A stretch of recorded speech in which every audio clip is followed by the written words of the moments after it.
of the secrets of making really interesting Chinese cooking is often referred to as the Chinese wine. And it's true, it is. This, lots of different brands. This is the one that I like. It's Shaoxing wine, which translates as gourmet wine. Why? No idea. But there's lots of them on the market, and many English cooks will tell you to use a dry sherry instead. I don't mind drinking dry sherry, but I wouldn't want to drink this, not as a drink. However, when you put it in all kinds of food, it's very good. It tenderizes meat, but it also adds an extremely nice flavour. So one of the things that we're going to do is create we're going to take this wine and we're going to convert it into ginger wine. And one of the secrets, which nobody ever tells you, is if you find Stone's ginger wine, which in many countries is easy, but in many it's not, then that's perfect. But if you can't get it, then you have to make your own or something similar to it. So that's what we're going to do now. 5 minutes. That's all it's going to take us. So we're going to put a little bit of water.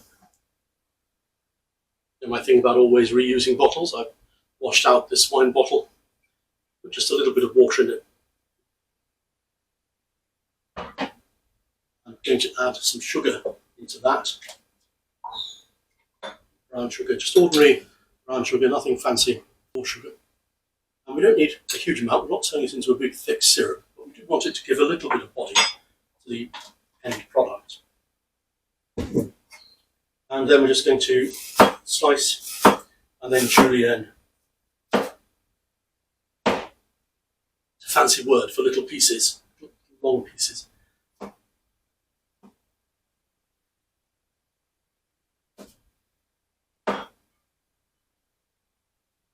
Turn it around so it doesn't slide away and end up cutting your fingers off.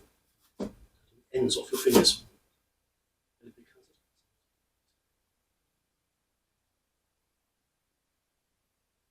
There we are, we've got this. We add it into the sugar water and turn it on a relatively low heat. You don't want it to burn. See, it's just going to slowly sort itself out. You can't see that, can you? There's no camera. There. God, I'm so bad at this. I'm quite good in the kitchen, but I'm the world's worst cameraman. Right, so there you are. That's what we're doing.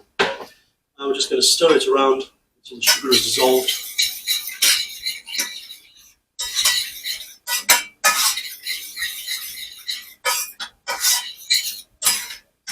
And that's just going to take a minute or two, literally a minute or two.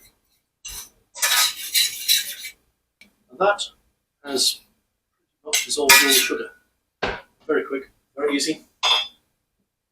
This is, of course, the hallmark of everything we do in this kitchen. We'll take the bottle, it's been clean, remember, and we're going to turn this off. Unfortunately, with this stupid Bosch hob, which I hate, you can't just hold the button and turn a ring off after sitting there for 3 seconds or something.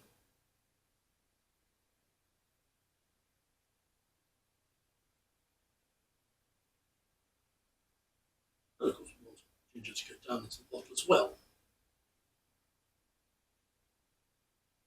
Which never works as easily as you think it's going to.